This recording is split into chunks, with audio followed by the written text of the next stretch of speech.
Hello everyone, आज हम पढ़ने वाले हैं chemical properties of acids and base. ठीक है।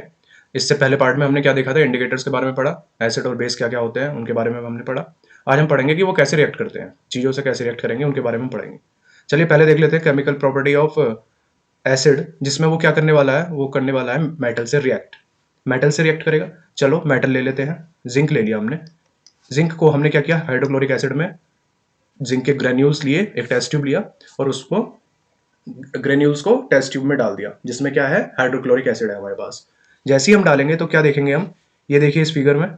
तो हम क्या देख रहे हैं, जैसे ही हमने जिंक के ग्रेन्यूल्स को, यानी कि छोटे छोटे पार्टिकल्स, जिंक के छोटे छोटे पार्टिकल्स को हमने एसिड में डाला, तो तुरंत हाइड्रोजन गैस रिलीज होने लगेगी। क्या निकलने लगेगा, हाइड्रोजन गैस। ये इस ट्यूब में हाइड्रोजन गैस इस तरह से फ्लो होती हुई बाहर की तरफ आ जाएगी। ठीक है। अब ये हाइड्रोजन गैस तो बनेगी बनेगी और साथ में एक सॉल्ट बनेगा, जो कि यहाँ पे क्या है, zinc chloride, ZnCl2। Zinc chloride जो है, इसकी एक जो एडवांटेज है वो ये है कि इसको हम वुड की प्रोटेक्शन के लिए यूज करते हैं।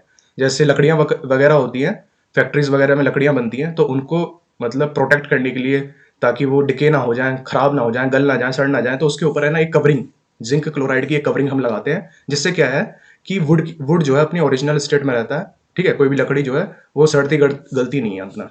ठीक है। तो जिंक क्लोराइड उसमें यूज होता है। अब हाइड्रोजन गैस इसमें रिलीज हो रही है, एसिड के साथ हमने रिएक्ट किया मेटल को। ऐसे ही सेम सिनेरियो हमारा इसका है, एल्कलाई का, यानी कि बेस का। बेस को जब हम रिएक्ट करेंगे विद मेटल, मेटल के साथ, इसमें भी हम जिंक ले लेते हैं। बेस ले लिया हमने सोडियम हाइड्रोक्साइड, सोडियम हाइड्रोक्साइड लिया, तो हमें क्या मिलेगा, एक सॉल्ट मिलेगा। सॉल्ट तो मिलता ही मिलता है, एंड हाइड्रोजन गैस इसमें भी रिलीज होगी।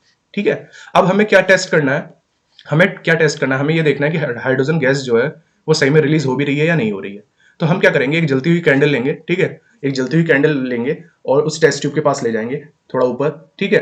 जैसे ही हाइड्रोजन गैस रिलीज होगी तो वो तुरंत एकदम पॉप की आवाज साउंड होगी। ठीक है। पॉप, एकदम पट पट इस तरह से आवाज आने लगी, पट पट पट, मतलब हाइड्रोजन गैस है इसमें, क्योंकि हाइड्रोजन गैस बहुत जल्दी आग पकड़ती है। तो इसका मतलब हमें ये प्रूफ हो जाएगा कि ये जो है इसमें हाइड्रोजन गैस ही रिलीज हो रही है। ठीक है। चलो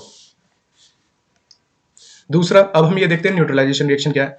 अभी पहले हमने क्या किया था, एसिड को मेटल से रिएक्ट करा दिया, बेस को भी मेटल से रिएक्ट करा दिया। अब हम एसिड और बेस को एक साथ रिएक्ट कराते हैं और देखते हैं क्या होगा। जैसे ही हम एसिड और बेस को एक साथ रिएक्ट कराएंगे तो हमें सॉल्ट मिलता है, एंड इस केस में वाटर रिलीज होता है। ठीक है। जैसे कि इस इधर आप फिगर में देखिए, HCl है, HCl हाइड्रोक्लोरिक एसिड, एसिड हमने ले लिया और इसको बेस के साथ रिएक्ट कराया, NaOH सोडियम हाइड्रोक्साइड के साथ रिएक्ट कराया, तो हमें क्या मिलेगा, NaCl, यानी कि Na पॉजिटिव यहां से उठेगा, Cl नेगेटिव यहां से उठेगा। ठीक है। ये Cl नेगेटिव उठा, यहां से उठा Na पॉजिटिव, और ये आपस में मिल जाएंगे। आपस में मिलने पर क्या बनाने वाले हैं, NaCl। NaCl सॉल्ट मिल गया हमें, सोडियम क्लोराइड, और साथ में क्या मिला, वाटर, H2O, वाटर हमें मिलेगा। तो इसमें क्या होता है, एसिड और बेस के रिएक्शन में हमें एक न्यूट्रल प्रोडक्ट मिलता है। न्यूट्रल इसलिए क्योंकि सॉल्ट जो है ना तो एसिडिक होता है नेचर में, ना ही बेसिक होता है। तो एक ये एसिड और बेस एक दूसरे को इफेक्ट को कैंसिल कर देते हैं, एक दूसरे के इफेक्ट को क्या कर देते हैं, कैंसिल कर देते हैं, जिससे हमें सॉल्ट एंड वाटर मिलता है। इसी को कहते हैं न्यूट्रलाइजेशन रिएक्शन। न्यूट्रल कर देना मतलब किसी भी चीज को नल कर देना, एकदम जीरो कर देना। ठीक है। अब ये देखते हैं कि क्या एसिड और बेस जो है उनके सॉल्यूशन क्या कंडक्ट करते हैं इलेक्ट्रिसिटी। चलो ये देखते हैं। तो हमें पता है कि अगर हमारे पास कोई एसिड है और बेस है, अगर हम उनको सॉल्यूशन उसका अगर बनाएं, वाटर में डाल दें। ठीक है। हमने एसिड लिया, उसमें पानी घोल दिया। ठीक है। पानी घोल दिया। अब क्या होगा, पानी घोलने से क्या होगा, या मतलब पानी में हमने एसिड को, पानी में हमने, हमारे पास ये रहा बीकर है एक। ठीक है। ये हमारा बीकर है, इसमें अभी वाटर था, इसमें हमने क्या ऐड कर दिया, इसमें हमने ऐड कर दिया हाइड्रोक्लोरिक एसिड। तो जैसी हाइड्रोक्लोरिक एसिड हम इसमें डालेंगे तो हाइड्रोक्लोरिक एसिड जो है दो फॉर्म में टूट जाएगा, H+ एंड Cl नेगेटिव में। ठीक है। तो ये आप देखिए, ये भी एक आयन है, ये भी एक आयन है, ये एनायन है, ये कैटायन है। कैटायन यानी कि पॉजिटिव चार्ज, एनायन यानी कि नेगेटिव चार्ज। ठीक है। तो ये जब हमें आयंस मिल रहे हैं तो आयंस की वजह से ही तो इलेक्ट्रिसिटी कंडक्ट होती है। अगर हमें आयंस मिल रहे हैं तो हाँ भैया, इलेक्ट्रिसिटी ये कंडक्ट करेंगे। इस सेटअप में आप देखिए, ये जो सेटअप है, यहाँ में हमने क्या किया, यहाँ पे एक बैटरी लगाई, तो इसमें हमने बीच में हाइड्रोक्लोरिक एसिड डाल दिया, हाइड्रोक्लोरिक एसिड डाल दिया। ठीक है। एक्वस फॉर्म में, इन एक्वस फॉर्म, एक्वस यानी कि वाटर में डिसॉल्व करके हमने ये इसमें डाल दिया। जैसे ही वाटर में डिसॉल्व कर देंगे उसको, तो क्या होगा, वो H+ और Cl नेगेटिव में टूट जाएगा। H+ जैसी H+ और Cl नेगेटिव में टूटा, H+ एंड Cl नेगेटिव, तो H+ जो चार्ज है वो इस साइड मूव करने लगेगा, Cl नेगेटिव इस साइड, क्योंकि करंट की डायरेक्शन में ही पॉजिटिव चार्ज मूव करता है। जो करंट की डायरेक्शन होगी वही पॉजिटिव चार्ज की डायरेक्शन होगी। जो करंट की डायरेक्शन होगी, ये करंट की डायरेक्शन, तो नेगेटिव की अपोजिट। ठीक है। तो ये हम क्या देखेंगे कि हाँ, जब भी हम एसिड और बेस को एक्वस फॉर्म में रख रहे हैं, यानी कि पानी में घोल के हमने एक सॉल्यूशन बनाया और उसमें हमने इलेक्ट्रिसिटी का टेस्ट करना है कि हाँ ये इलेक्ट्रिसिटी कंडक्ट करेगा या नहीं करेगा, तो दो दो positive and negative cathode and anode को उसमें लगा दीजिए। बीच में तो कुछ है नहीं, बीच में तो तार लिंक नहीं है, लेकिन लिंक हो रहे हैं। वो कैसे लिंक हो रहे हैं? वो एसिड और बेस की वजह से लिंक हो रहे हैं। जो एसिड हमने डाला उसके कैटायंस एंड एनायंस की वजह से वो आपस में कंडक्ट हो रही है इलेक्ट्रिसिटी, ठीक है। और ऐसी बेस में होता है। बेस में भी NaOH अगर हमने ले लिया तो Na पॉजिटिव और OH नेगेटिव हमें मिलेगा। तो इसलिए हाँ, एसिड और बेस इलेक्ट्रिसिटी कंडक्ट करते हैं। अब आप ये देखिए, एसिड की रिएक्शन मेटल ऑक्साइड से और बेस की रिएक्शन नॉन मेटल ऑक्साइड से। ऐसा क्यों है भाई? मेटल ऑक्साइड से एसिड की क्यों कर रहे हैं? उसका कारण ये है क्योंकि मेटल ऑक्साइड्स होते हैं, मेटल ऑक्साइड यानी कि कोई भी मेटल होगा और उसके साथ ऑक्सीजन चिपका हुआ, कोई भी मेटल है उसके साथ ऑक्सीजन चिपक के आ रहा है, तो उसको क्या बोलेंगे? Metal oxide. जैसे यहाँ पे आप सोडियम देखिए, सोडियम मेटल है और ऑक्सीजन चिपक गया तो सोडियम ऑक्साइड ये बना। अब इसका क्या कारण है कि एसिड को मेटल ऑक्साइड से ही हम रिएक्ट करा रहे हैं? वो ये क्योंकि एसिड जो है वो मेटल ऑक्साइड से इसलिए रिएक्ट करता है क्योंकि मेटल ऑक्साइड एक बेस है। क्या है? एक बेस है। मेटल ऑक्साइड जितने भी होते हैं सब ज्यादातर मेनली वो बेसिक नेचर के होते हैं, ज्यादातर मोस्टली, ठीक है। और जो नॉन मेटल ऑक्साइड्स होते हैं वो एसिडिक नेचर के होते हैं। जैसे कि नॉन मेटल ऑक्साइड क्या हो गया? CO2, carbon dioxide. कार्बन क्या है? नॉन मेटल एंड ऑक्सीजन के साथ चिपका हुआ है, ये हो गया नॉन मेटल ऑक्साइड। और ये क्या है? ये एसिडिक नेचर है। तो एसिड है तो बेस के साथ रिएक्ट करेगा, और ये बेस है तो एसिड के साथ रिएक्ट करेगा। रिएक्ट करेगा एसिड और बेस, अभी हमने पढ़ा रिएक्ट करते हैं तो क्या बनाते हैं? Salt and water, salt and water. तो यहाँ पे इन्होंने क्या किया? Na और Cl ने एक साथ कंबाइन हुए एक साथ और इन्होंने सॉल्ट बनाया, सोडियम क्लोराइड, ठीक है। और H एंड O एक साथ रिएक्ट होने के बाद क्या बनाते हैं? वाटर। ऐसे ही इस केस में सोडियम हाइड्रोक्साइड और कार्बन डाइऑक्साइड में भी ऐसी होगा। इसमें हमें सॉल्ट मिलेगा, सोडियम कार्बोनेट एंड वाटर मिलेगा, ठीक है। अब आप ये देखिए, अगर हम क्या करते हैं अब, अच्छा ठीक है, अब हम ये देख रहे हैं कि अगर नॉन मेटल ऑक्साइड है हमारे पास, नॉन मेटल ऑक्साइड है, जैसे कि कार्बन डाइऑक्साइड हो गया, ये देखिए CO2, ठीक है, सल्फर ट्राइऑक्साइड हो गया, ठीक है। अगर हम इनको वाटर के साथ रिएक्ट कराते हैं तो क्या मिलता है हमें? तो हमें देखने को मिलता है कि जैसे ही हम कार्बन डाइऑक्साइड को वाटर के साथ रिएक्ट करा रहे हैं तो हमें मिल रहा है कार्बोनिक एसिड। क्या मिल रहा है? Carbonic acid, H2CO3। ऐसे ही सल्फर ट्राइऑक्साइड को वाटर के साथ रिएक्ट कराने पे क्या मिलता है? Sulphuric acid, H2SO4। अब आप ये देखिए, ये वाली जो रिएक्शन है ना, SO3 वाली, ये हमें एसिड रेन में देखने को मिलती है। जो एसिड रेन होती है, ठीक है, आपने देखा होगा जब बारिश होती है, देखा नहीं है लेकिन ये महसूस किया होगा, जब स्टार्टिंग की बारिश होगी, बहुत दिनों में बारिश हो रही है, तो मम्मी पापा क्या कहते हैं? अभी मत नहाओ, ये पहली बरसात है, अभी इसमें नहाना ठीक नहीं है। उसका रीजन यही है कि जितने भी पॉल्यूटेंट्स होते हैं, ठीक है, वो वाटर के साथ रिएक्ट करके क्या करते हैं? वो एसिड फॉर्म करते हैं। ऐसे ही एक पॉल्यूटेंट क्या है? Sulphur trioxide. जब ये वाटर, जो पानी आता है बारिश का, उसके साथ रिएक्ट करेगा तो क्या बना देता है? सल्फर ट्राइऑक्साइड, जो कि हार्मफुल है हमारे लिए। तो इसलिए इसमें बात करना ठीक नहीं है, ठीक है। तो ये एसिड रेन में भी ये रिएक्शन होती है। अब एक चीज और, अब एसिड्स को हमने मेटल के साथ मेटल एसिड को पहले मेटल के साथ किया, बेस को हमने भी मेटल के साथ किया। ऐसे ही एसिड को फिर हमने क्या किया? एसिड को बेस के साथ रिएक्ट किया। फिर हमने क्या किया? एसिड को मेटल ऑक्साइड के साथ रिएक्ट किया, ठीक है, और बेस को नॉन मेटल ऑक्साइड के साथ। अब इस केस में क्या करेंगे? इस केस में हम एसिड को मेटल कार्बोनेट और मेटल बाइकार्बोनेट के साथ रिएक्ट करने वाले। मेटल कार्बोनेट यानी कि CO3, जहां CO3 मेटल के साथ CO3 चिपक गया तो ये क्या है? ये है कार्बोनेट। और जैसे ही HCO3 चिपक जाए, H यानी कि हाइड्रोजन आ गया, हाइड्रोजन कार्बोनेट, तो सोडियम के साथ हाइड्रोजन कार्बोनेट है तो ये मेटल हाइड्रोजन कार्बोनेट हो गया, जिसको हम बाइकार्बोनेट भी बोलते हैं, सोडियम बाइकार्बोनेट, ठीक है। अब हमने क्या किया? इसको एसिड के साथ रिएक्ट कर दिया, हाइड्रोक्लोरिक एसिड उठा लेते हैं फिर से, ठीक है। हाइड्रोक्लोरिक एसिड के साथ जैसे ही हम रिएक्ट करेंगे तो हमें सॉल्ट मिलेगा, NaCl, हमारा बहुत फेमस सॉल्ट, सोडियम क्लोराइड, ठीक है, ये मिला। साथ में हमें वाटर भी मिलेगा। एंड इस केस में बस एक्स्ट्रा क्या है? CO2, कार्बन डाइऑक्साइड रिलीज होगी। एक्स्ट्रा CO2 कहां से आ रही है? वो आ रही है आपकी यहां से, इस कार्बन की वजह से। ये जो कार्बन इसमें एक्स्ट्रा है ना, N2CO3, तो CO3 में कार्बन आ गया, तो इस कार्बन की वजह से कार्बन डाइऑक्साइड। ऐसे ही यहाँ पे भी कार्बन है, इसकी वजह से कार्बन डाइऑक्साइड। तो इस केस में हमें सॉल्ट, वाटर तो मिलेगा ही मिलेगा एंड कार्बन डाइऑक्साइड और मिलेगी, ठीक है।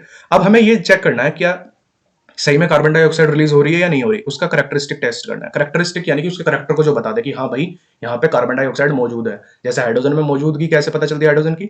हम कैंडल लेते हैं, पॉप पॉप पट पट की आवाज आने लगती है, बर्न होने लगती है कैंडल, पट पट पट पट, तो यानी कि हाइड्रोजन है, हाइड्रोजन है। अब कार्बन डाइऑक्साइड के लिए हम क्या करेंगे?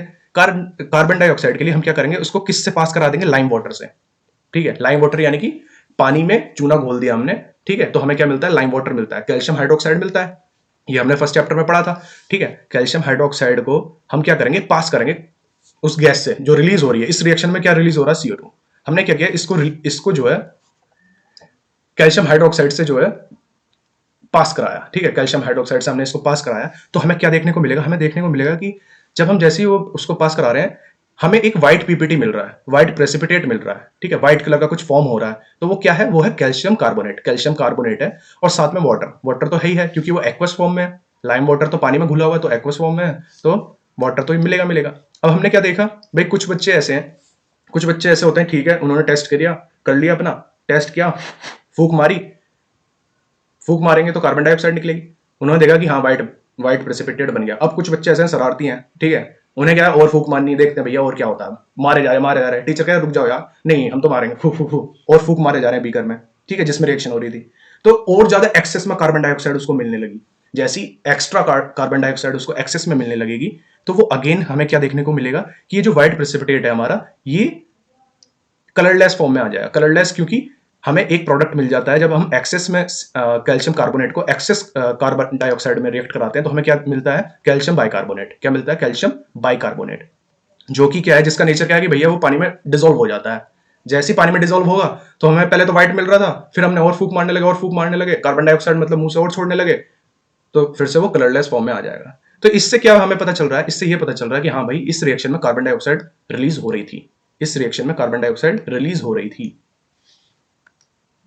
अब देखिए, एसिड और बेस को हमने अगर वाटर में डाल दिया, तो क्या होता है, ये हम पहले भी पढ़ चुके हैं।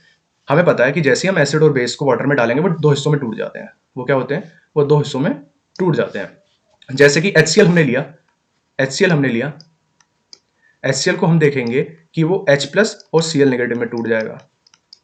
लेकिन एक चीज याद रखिए, जब हम HCl को वाटर में डाल रहे हैं, तो H प्लस Cl नेगेटिव तो है, लेकिन ये Cl नेगेटिव जो चार्ज है, ये बिना वाटर के नहीं घूम रहा, ये एक्वस फॉर्म में ही है, ऐसे नहीं अपने आप ही टूट गया भाई, पानी के साथ है, ये पानी के साथ घुल मिल के चल रहा है। ऐसी H प्लस आयन जो है वो एक्वस फॉर्म में, एक्वस यानी कि या तो उसको आप ऐसे लिखिए H प्लस एक्वस, या फिर उसको H ऐसे लिख दीजिए H3O पॉजिटिव। ये H प्लस लिया, वाटर चिपकाया, H3O पॉजिटिव, ठीक है। तो इस फॉर्म में हमें एसिड और बेस वाटर में मिलते हैं। ऐसे ही अगर हम सोडियम हाइड्रोक्साइड ले लेते हैं, एक बेस है, तो वो दो दो पार्ट्स में टूट जाएगा, एक कैटायन एंड एनायन में, Na plus and OH negative, जो कि दोनों एक्वस फॉर्म में होंगे, ये भी एक्वस एंड ये भी एक्वस, ठीक है। ये हो गया हमारा। अब आप देखिए डाइल्यूशन क्या होता है। हमने एक बीकर लिया, उसमें हमने एसिड रखा, हाइड्रोक्लोरिक एसिड ले लेते हैं, H2SO4 ले लो, सल्फरिक एसिड ले लो, नाइट्रिक एसिड ले लो, कुछ भी ले लो, एसिड ले लिया। अब उस एसिड में, अब उस एसिड को, दूसरे एक बीकर है उसमें वाटर है, उस एसिड को उस बीकर में डाले जा रहा है। वाटर हमारे पास 1 लीटर है, हमने एसिड थोड़ा सा डाला, अभी हमने 1 ml एसिड डाला, 1 ml डाला, तो वो जो सॉल्यूशन हमें मिलेगा वो कुछ कंसंट्रेटेड होगा। उसमें क्या है, कितने पार्टिकल्स हमें मिलेंगे H प्लस के जो घूम रहे होंगे, वो 1 ml वॉल्यूम के हमें H प्लस आयंस उसमें घूमते हुए दिखेंगे, उस वाटर में हमें घूमते हुए दिखेंगे H प्लस आयंस के 1 ml, क्योंकि हमने 1 ml ही उसमें एसिड डाला है। और आपको पता है एसिड जो है वो कंप्लीटली जो है आयंस और कैटायंस में टूट जाता है, जो स्ट्रॉन्ग एसिड होता है। तो HCl को हमने डाला 1 ml, तो 1 ml हमें उसमें आयंस मिल गए H प्लस के, 1 लीटर में एक ml मिल गए। अब हमने क्या किया, 1 ml और डाल दिया, तो पानी तो उतना ही था, पानी उतना ही है, 1 ml और डाल दिया तो 2 ml हो गया। 2 ml यानी कि अब उसमें जो है वाटर में 2 ml H प्लस आयंस हमें मिलेंगे, क्योंकि वो पूरा डिसइंटीग्रेट होता है, हमेशा पूरा टूटता है वो, तो क्योंकि वो स्ट्रॉन्ग है, स्ट्रॉन्ग एसिड हम पढ़ चुके हैं, पूरा टूट जाते हैं, उनका कोई भी मॉलिक्यूल ऐसा नहीं है कि रुक रहा है, वो पूरा टूट जाएगा पानी में डालती। तो जैसे हम डालेंगे, तो इसका क्या मतलब है, अब ये 2 ml हो गया, 1 लीटर में 2 ml हो गया, कहने का मतलब अब ये पहले से ज्यादा कंसंट्रेटेड हो गया, और ज्यादा मात्रा में इस पानी में मिलता है H प्लस आयन। ऐसे हम इसको और कंसंट्रेट करेंगे, तो और डाल देंगे भैया उठा के 1 ml और, तो 3 ml 1 लीटर में। तो ये क्या है, हम कंसंट्रेट कर रहे हैं एसिड को, एसिड की स्ट्रेंथ को बढ़ा रहे हैं उस मिक्सचर में, उस मिक्सचर में हम एसिड के कंटेंट को बढ़ा रहे हैं, तो इसको बोलते हैं कंसंट्रेशन, ठीक है, कंसंट्रेशन ऑफ एसिड। ऐसे अगर हमें डाइल्यूट करना है, तो इसमें क्या करेंगे, हम पानी डाल देंगे, तो वो क्या होगा, डाइल्यूट हो जाएगा, ठीक है। तो आप ये देखिए कि इसका मतलब, कंसंट्रेशन का मतलब क्या है कि volume of H plus ions, ठीक है, या फिर OH नेगेटिव आयंस, अगर बेस की बात होगी तो OH नेगेटिव, तो volume of H plus ions, ठीक है, volume of H plus ions, ठीक है, H प्लस आयंस का volume per unit volume of water, जो कि वाटर जो है उसके वॉल्यूम के कंपैरिजन में H प्लस आयंस कितने हैं उसमें, इसी को क्या कहते हैं, कंसंट्रेशन ऑफ द एसिड और बेस सॉल्यूशन, ठीक है। अब एक चीज और आप याद रखिए कि हमेशा जो है एसिड और बेस को हम जो है वाटर में डिसॉल्व करते हैं। हमेशा पानी लेते हैं, उसमें हम एसिड डाल देते हैं और उसी में हम बेस डाल देते हैं। ठीक है, एसिड की जगह अगर बेस है हमारे पास तो पानी में हम क्या डालेंगे, बेस डाल देंगे। ऐसा ही हम हमेशा करते हैं, उल्टा नहीं करते। उल्टा यानी कि अगर हमारे पास एसिड है, ठीक है, हमारे पास एसिड है तो उसमें वाटर ना डालें। उससे क्या होता है, बहुत ही हाईली अमाउंट में एक्सोथर्मिक रिएक्शन होती है। एक्सोथर्मिक आपको पता है, पहले पढ़ चुके हैं। एक्सोथर्मिक यानी कि एक्सो मींस हीट निकाल रहा है बाहर की तरफ, एक्सो मतलब आउट करना, और थर्मिक मींस हीट, तो हीट को बाहर कर रहा है, तो बहुत हाई अमाउंट में हीट निकलेगी और आपका जो बीकर है वो फट जाएगा। ठीक है, तो इस डायग्राम में आप देख सकते हो कि जैसे ही इसने वाटर डाला एसिड में, ठीक है, वाटर डाला एसिड में, तो ये जो है स्प्लैश आउट हो गया, मतलब बाहर की तरफ भागने लगा। एसिड जो है बाहर की तरफ आ गया, उछल गया एसिड, और ये आपके ऊपर भी गिर सकता है। ठीक है, तो ये चीज हमें नहीं करनी है, ये चीज जो है रॉन्ग प्रैक्टिस है। कभी भी एसिड में या बेस में वाटर डिसॉल्व नहीं किया जाता, वाटर में एसिड या बेस को डिसॉल्व किया जाता है। और क्यों किया जाता है, क्योंकि अगर हम ऐसा नहीं करेंगे तो बहुत हाई अमाउंट में एक्सोथर्मिक रिएक्शन होगी, जिससे बहुत हाई अमाउंट में हीट निकलने वाली है। ठीक है, चलिए अब हम पढ़ते हैं यूनिवर्सल इंडिकेटर। यहां तक आपको समझ में आ गया पूरा अच्छे से। एसिड के बारे में हमने पढ़ा, बेस के बारे में पढ़ा, उनकी प्रॉपर्टीज के बारे में पढ़ा, केमिकल रिएक्शंस पढ़ी। ठीक है, कैसे आपस में वो रिएक्ट करते हैं। ठीक है, और हमने क्या देखा कि वाटर में डालेंगे तो वो आयंस एंड कैटायंस हमें देते हैं, आयंस एंड कैटायंस देते हैं, जिसकी वजह से इलेक्ट्रिसिटी कंडक्ट होती है। ठीक है, इलेक्ट्रिसिटी फ्लो होने लगती है। ठीक है, अब हम ये देखते हैं यूनिवर्सल इंडिकेटर। यूनिवर्सल इंडिकेटर को देखते हैं।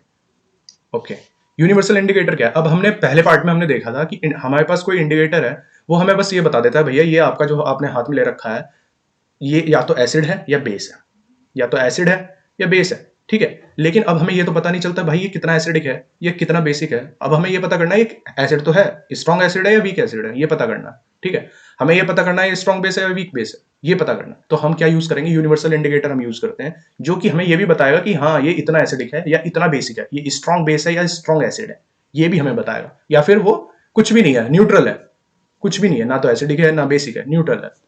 तो उसके लिए यूज करते हैं यूनिवर्सल इंडिकेटर।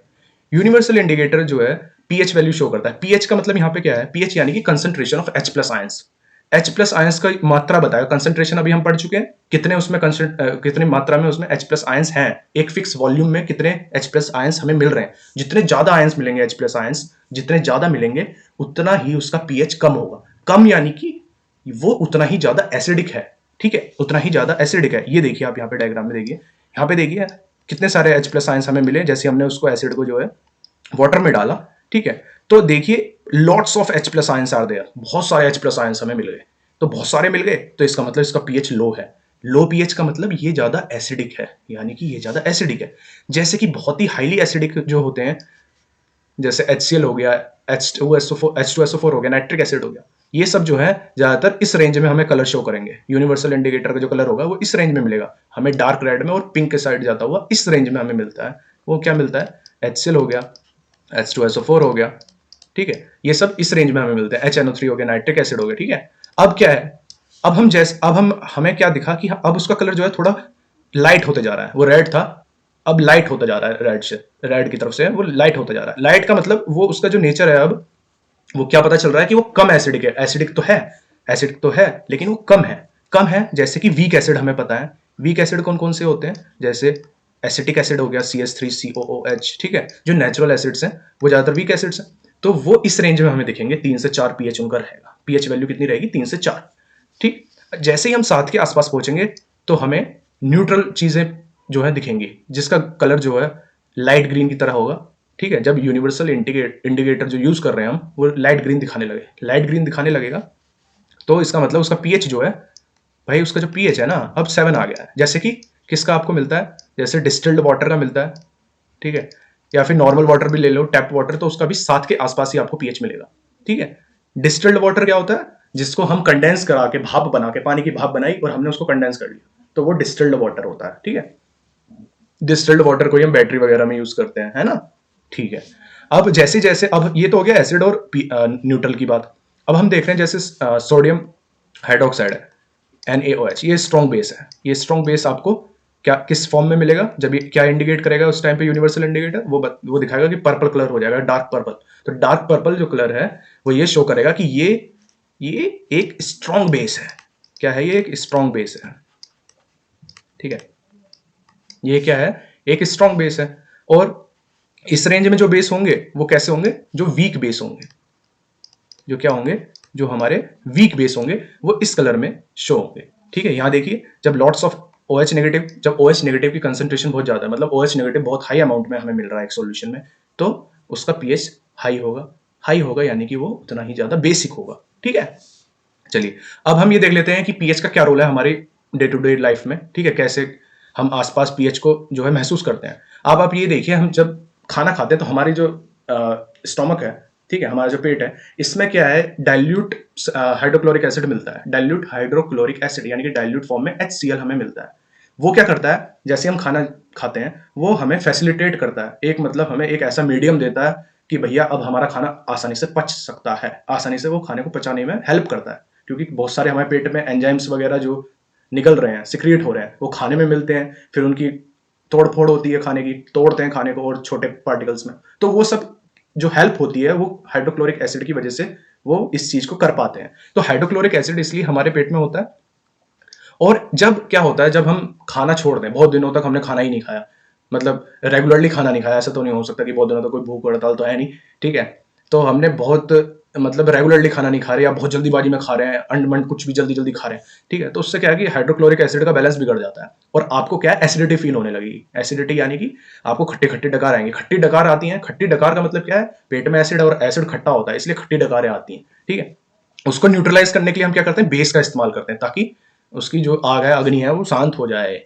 तो हम क्या यूज करेंगे, हम यूज करेंगे इसमें मैग्नीशियम हाइड्रोक्साइड का हम यूज करते हैं। जनरली मिल्क ऑफ मैग्नीशिया की फॉर्म में आपको मिलता है। मिल्क ऑफ मैग्नीशिया आप ये जो आपके मेडिकल स्टोर्स होते हैं वहां आप जाओगे आपको मिल जाएगा। ठीक है, ऐसे ही हम बेकिंग बेकिंग सोडा का इस्तेमाल करते हैं। ठीक है, सोडियम हाइड्रोजन कार्बोनेट, ठीक है, sodium bicarbonate NaHCO3, baking soda जिसको बोलते हैं, उसको भी हम यूज कर सकते हैं। उसका इंटेक करेंगे, उसको खाएंगे पानी में घोल के, तो हमारी जो एसिडिटी है वो थोड़ी रिलीव हो जाती है। ठीक है, ऐसी दांतों में भी ऐसी सेम चीजें होती हैं। जब हम खाना खाते हैं तो रात को मम्मी पापा बोलते हैं भाई ब्रश कर लीजिए, खाना आपने खा लिया है, बहुत अच्छी बात, अब दांतों को साफ कर लो। वो इसलिए क्योंकि जैसे जब हम खाना खाते हैं तो कुछ शुगर के जो पार्टिकल्स जो हमारे मुंह में रह जाते हैं, शुगर, तो उस पर भैया बैक्टीरिया भैया जो बैठे हैं हमारे अंदर मुंह में, वो बैठ के क्या करते हैं, उनको तोड़ने लगते हैं। अब तोड़ के क्या बनाते हैं, उसका एसिड बनाते हैं, और एसिड बनने से क्या होता है, हमारे दांत खराब होने लगेंगे। तो इसीलिए हम क्या है, टूथपेस्ट का इस्तेमाल करते हैं। टूथपेस्ट का इस्तेमाल क्यों करते हैं, क्योंकि ये टूथपेस्ट जो होता है ये बेसिक होता है नेचर में। ये क्या करता है, एसिड को न्यूट्रलाइज कर देगा आपके, और आपका जो है दांतों में एसिड जो है नहीं बनेगा और आपके दांत एकदम सेफ रहेंगे। ऐसे ही सॉइल में हम देख पाते हैं कि पीएच की बहुत जो है एक वाइटल रोल है, वाइटल यानी कि इंपॉर्टेंट रोल है। वो इसलिए क्योंकि अगर अगर एक फार्मर, एक किसान सॉइल के पीएच को बिना नापे या बिना उसको एनालाइज किए, बिना उसको देखे परखे कि भाई कितना पीएच है इस टाइम सॉइल का, और सीधा बो दे कुछ भी फसल को, तो वो फसल नहीं हो पाएगी ढंग से। क्यों, क्योंकि पेड़ को ग्रो करने के लिए, कोई भी प्लांट को ग्रो करना है, बड़ा करना है किसी भी प्लांट को, तो उसके लिए सॉइल की जो पीएच है वो 7 के आसपास होनी चाहिए। ठीक है, मतलब न्यूट्रल होना चाहिए, ना तो वो एसिडिक हो ना ही वो ज्यादा बेसिक हो, वो न्यूट्रल हो। उसी टाइम पर हम जो है प्लांट को अच्छे से ग्रो कर पाते हैं और प्लांट हमें अच्छा अच्छा फ्रूट्स प्रोवाइड करता है। ठीक है, फ्रूट्स यानी कि कुछ भी प्रोवाइड कर सकता है, सब्जी हो, आलू हो, बैगन हो, कुछ भी हो। ठीक है, तो इस तरह की चीज है। तो ये क्लोज टू 7 रेंज में होना चाहिए सॉइल का पीएच, जब भी अच्छी हमारी कल्टीवेशन होती है। ठीक है, चलिए आज आज के इस पार्ट में इतना ही। अच्छे से आप वीडियो को पीछे जाके अच्छे से देखिए, और इसमें कुछ अगर कमी रह गई है तो पक्का प्लीज कमेंट के द्वारा आप बताइए नीचे। ठीक है, थैंक यू।